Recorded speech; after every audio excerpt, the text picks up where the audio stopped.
All right, guys, it's your boy Nistro here, and Card Trader sent me a very special package today. I'm really happy to be partnered with these guys at Card Trader. They seem like really chill people, and they essentially gave me some funds to kind of like a kid in the candy shop to go crazy on their website and to purchase whatever I wanted, really. So you're gonna see me open up what I chose to get from Card Trader. As you guys know, I've been shilling them for the past month or so now, and got code Nistro for 5% off your Card Trader order. We'll talk a little more about the process of how Card Trader Zero works specifically, because it's like what TCG Player wanted to do, except like slightly better in terms of like shipping costs and just how easy it is to get certain product. But it deals mostly with foreign cards. It's a lot of the vendors on there are European, Italian, so it's a really convenient place if you want to get foreign cards at an economy price. This is the place to go. So you guys know me, right? I don't really care much about meta. There are times where I fall in love with meta decks. I know, I'm ashamed of it too. If you've watched my channel at any point within the last 2 years, you know that I don't really focus on them. I don't focus on the meta. I know people have asked me to, and I've just had a hard time finding the interest to do it. I focus on decks that I find interesting, that I like to play, or that have a good energy to me, and I try to bring those decks as far as I can to have the most amount of fun playing this game. So some of the card choices I made here are kind of unique and kind of interesting, but every card that I picked out here is either for a deck that I'm making or for a deck that I've already made. So there's going to be a few surprises in here. Get right on into it. I haven't broken the seal yet, but I'm a grown-ass man. I'm sure I can. So starting off, these are actually some packs for the Dragon Ball Super Fusion World card game, which I'm going to get into a little later about what place Dragon Ball Super has on my channel and how I'm going to slowly implement Dragon Ball Super content into my channel. I appreciate that they separated the Dragon Ball stuff from the Yu-Gi-Oh stuff, but I'll talk more about this later. But yeah, I got 3 packs of Dragon Ball Super Fusion World. And essentially the reason why I got these packs, because normally I don't care too much about buying a sealed product, but they give you little codes that you can convert into. It's like Pokemon, where you can put the code into the online simulator and then get packs in the simulator. And the simulator is what's really important to me. I do have locals for Dragon Ball Super near me, but I have no plans to play this game competitively. I'm a complete casual when it comes to this game. I was also picking up the Dragon Ball Super starter deck, Bardock. I wanted to make a new deck on the simulator. Dragon Ball is a card game where like every character, just about every Dragon Ball character you can think of, has a leader, and every leader has a deck based around them, right? So you can build a deck based on your favorite Dragon Ball character and just learn to maneuver that through what's meta. Because there's a lot of generic cards in the game, kind of like Yu-Gi-Oh, where you have a lot of generic like problem solver cards. That's also the case in Dragon Ball Super. So that's why the game is very fun on a casual level, because you kind of just get to play your favorite character. And the decks, the way that their gameplay loops work is that they kind of work around the lore and the story of each characters.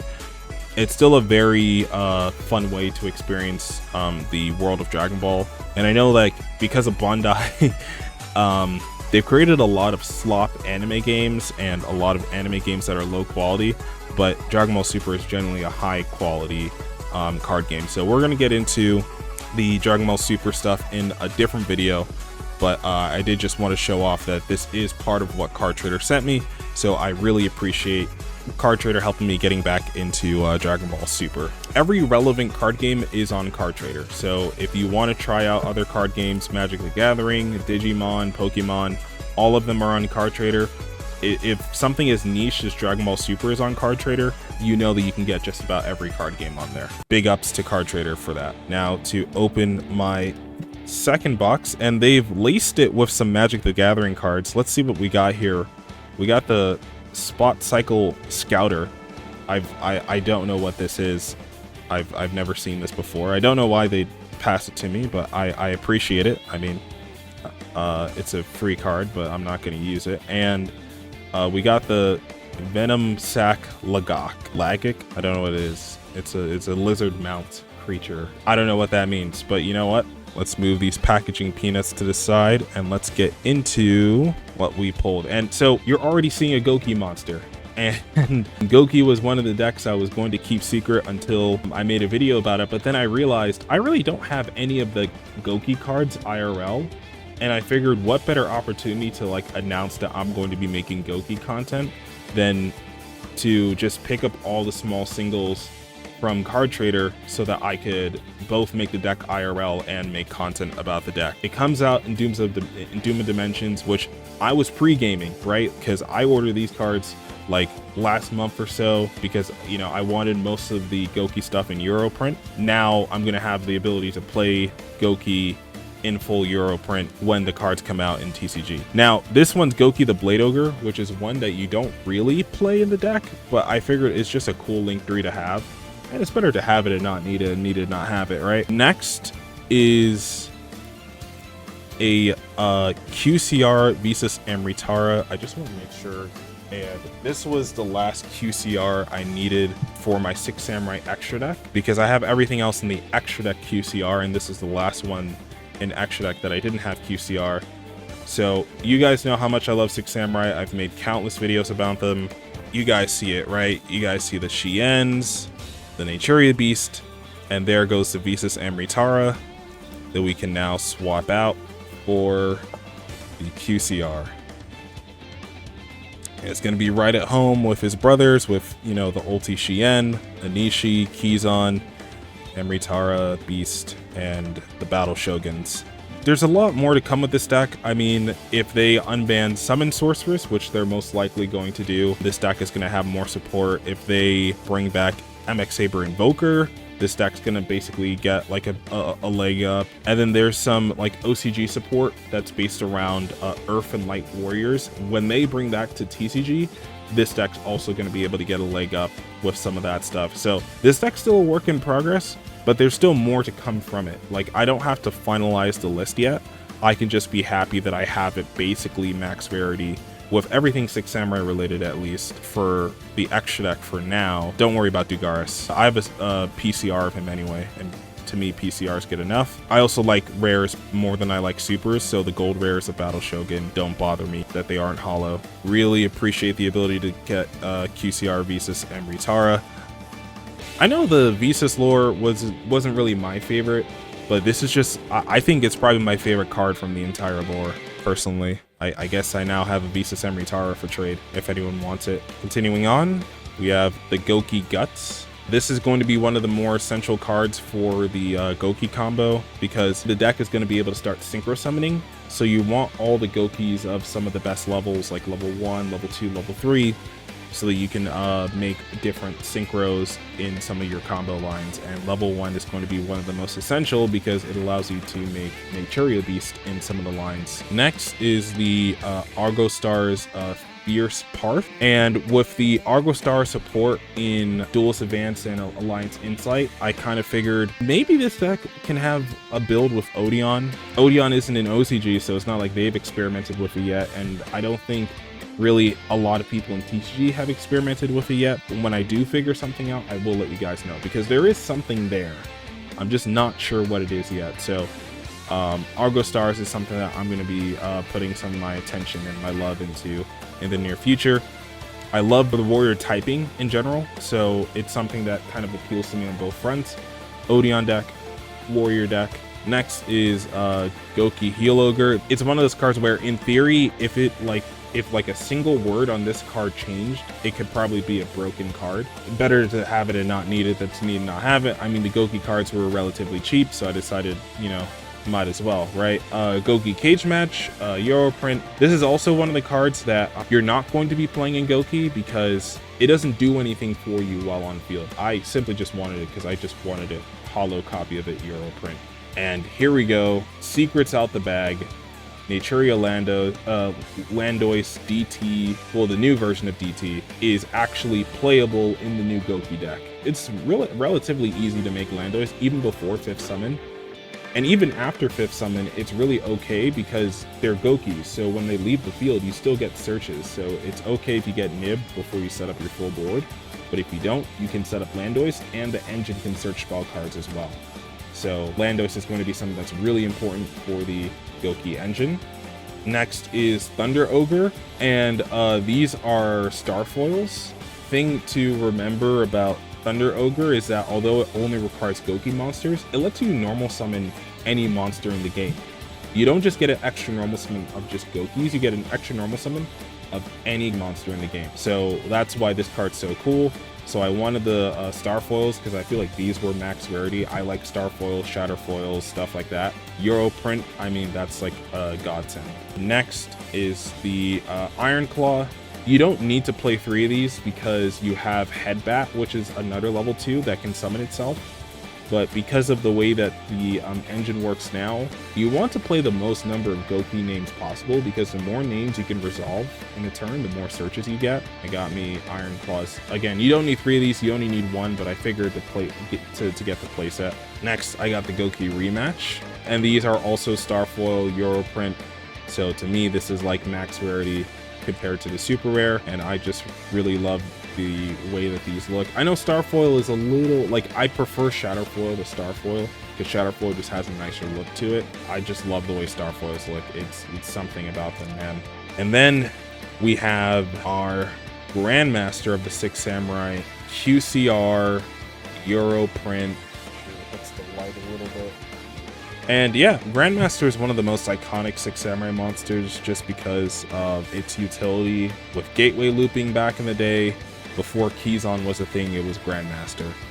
But for modern, this card has kind of been, for me, not that relevant. I already have my QCRs of some of the more relevant Six Samurai monsters. You know, your Keyzon, I have a place at a dojo. I only have 1 United, but modern Six Samurais don't need United. It's kind of just here for fun. Actually, it's here to draw floodgates. That's what it's here for, actually. Which is something I will go into when I make another variant of my Six Samurai deck IRL.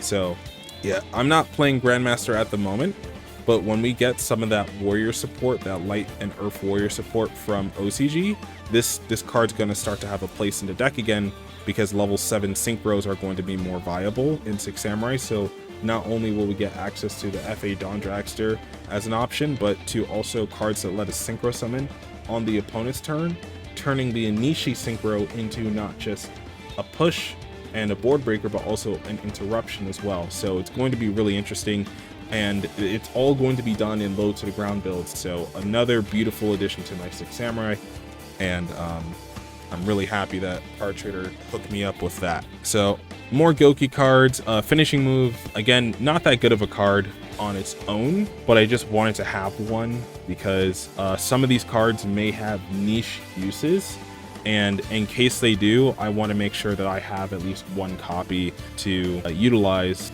its full potential. And this is the other star of the show. I believe this is the final QCR we're going to be looking at here. This is the Argo Star Lightning Taidu, and this is essentially the main engine piece of the Argo Star engine besides, the hell's her name? I don't even know the level 4's name, but besides the level 4, this is the most essential engine piece, because it's the continuous trap that summons itself and then searches any Argo Star card in the engine. So this is amazing for the deck, and it's something that you need to play the deck properly. So I figure getting this card in QCR over some of the others, like some of the monsters, is going to be really important. I know the Exceed monster that just came out also has a Starlight rare. I'm going to try to get one or 2 of those since they're relatively cheap. Argo Stars seems like a deck that I'm going to be putting a little more faith into in the future. Yeah, and the final cards that we have here, Goki the Master Ogre and Goki Face Turn, and these are going to be some of the most important cards for the new era of Goki. First off, it's not just because Master Ogre is aura forming, while literally like Piccolo aura forming the card is Goki Master Ogre, but this one is like a Desiree negate, so you bounce Goki monsters that he points to back to the hand, and he gets to negate face of cards equal to the number that you put back to hand. but also because you're going to be linking a lot with the Goki engine, and this is like the only really good Goki end piece. And face turn is going to be really important, is because there's a new continuous spell card that helps you extend, but after it helps you extend, it kind of just sits there. So face turn lets you turn that continuous spell into a body from graveyard and allows you to keep extending, even possibly with some Goki monsters that may not have resolved their effects yet, because you have to discard certain Goki monsters to keep the engine going.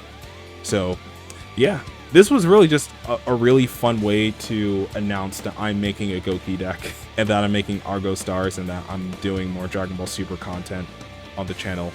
Yeah, again, big shout outs to Card Trader and to Card Trader Zero. Their program that allows you to save on shipping fees and other costs by packaging all your orders together and then shipping them straight to you, which again, for a foreign card market, can save you a lot on shipping. Can make it really convenient that you get everything at once. And I would recommend that if you are going to pick a product, just be wary about getting starter decks, because the price of the shipping is based on the total weight of the cards that you order. So if you want to get the best shipping fee, I would say just order singles, because you can get up to 300 singles and not need to pay one of the exuberant fees. But if you do pay one of the higher shipping fees, the cards come really quick. Trust me on that. So the cards, like for something that came from overseas, from Europe, this got here in like 3 or 4 business days, and that's really impressive. So again, use code Nistro for 5% off your Card Trader order. Supports the channel and it helps save you money.